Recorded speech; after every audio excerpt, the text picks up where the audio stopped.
Bonjour, très heureux de vous retrouver dans la preuve par 4.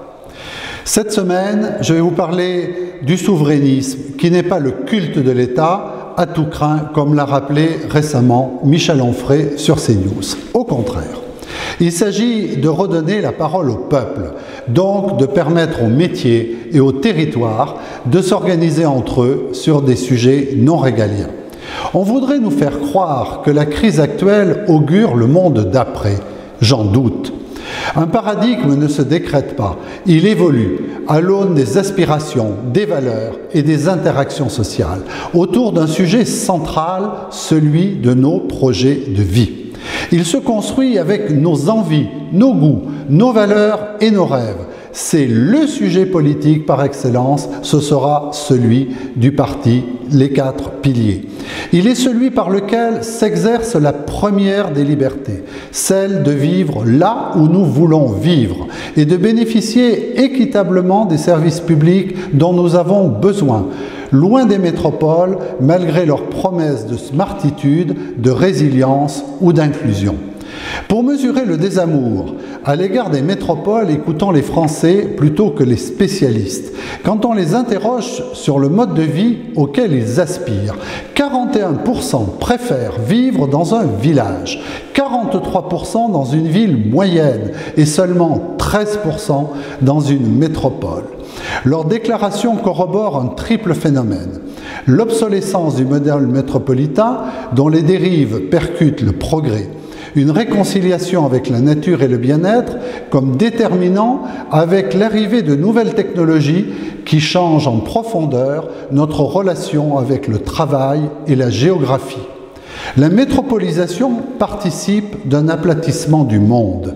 Au plan économique, d'abord, elle engendre une standardisation des modes de consommation, une hypertrophie financière qui fait glisser l'économie dans un cycle dont la croissance devient la raison d'être, un appauvrissement des cultures qui dépossèdent l'économie de ses avantages comparatifs, la disqualification enfin de nombreux savoir-faire qui privent les populations d'un accès à l'emploi.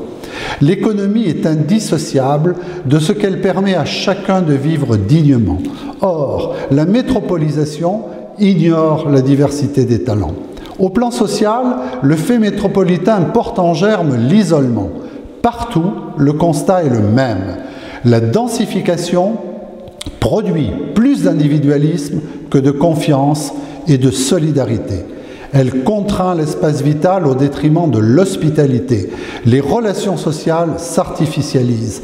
La relation avec son smartphone devient exclusive. Le pape François, dans l'encyclique Laudato Si, parle d'anthropocentrisme. Dit-il, quand l'être humain se met lui-même au centre, il finit par donner la priorité absolue à ses intérêts de circonstance et tout le reste devient relatif. En laissant agir les algorithmes et leurs capacités prédictives, l'altérité s'appauvrit et la solitude, nouvelle épidémie silencieuse de ce siècle, prospère. Au plan environnemental, le bilan est tout aussi inquiétant. Les métropoles constituent des îlots de chaleur. Elles sont les premières responsables des émissions de gaz à effet de serre. Le réchauffement climatique accentue les besoins de climatisation et stimule l'inflation énergétique. Parce qu'elles engendrent une consommation standardisée, les métropoles accroissent une surexposition des ressources naturelles, faisant fi des saisons et de l'équilibre des écosystèmes. En nous mettant hors sol, elles font désirer la nature en ville, avec des déflagrations écologiques comme celles que nous traversons. Notre position politique est que la valeur ajoutée ne réside pas seulement dans la métropolisation ni dans l'innovation, mais dans le large spectre des connaissances et des territoires, dès lors qu'ils permettent à chacun de prouver son utilité. Des territoires au cœur desquels les productions enracinées retrouveront une actualité par le double effet des circuits courts et des technologies qui ouvrent l'accès aux marchés mondiaux. Une réindustrialisation qui remet en cause les concentrations logistiques en passant d'un modèle de masse au modèle du sur-mesure. Permettre à chacun de travailler là où il souhaite vivre. C'est l'opportunité de lier son propre destin à celui de son pays, par la distribution de la valeur plutôt que par sa concentration.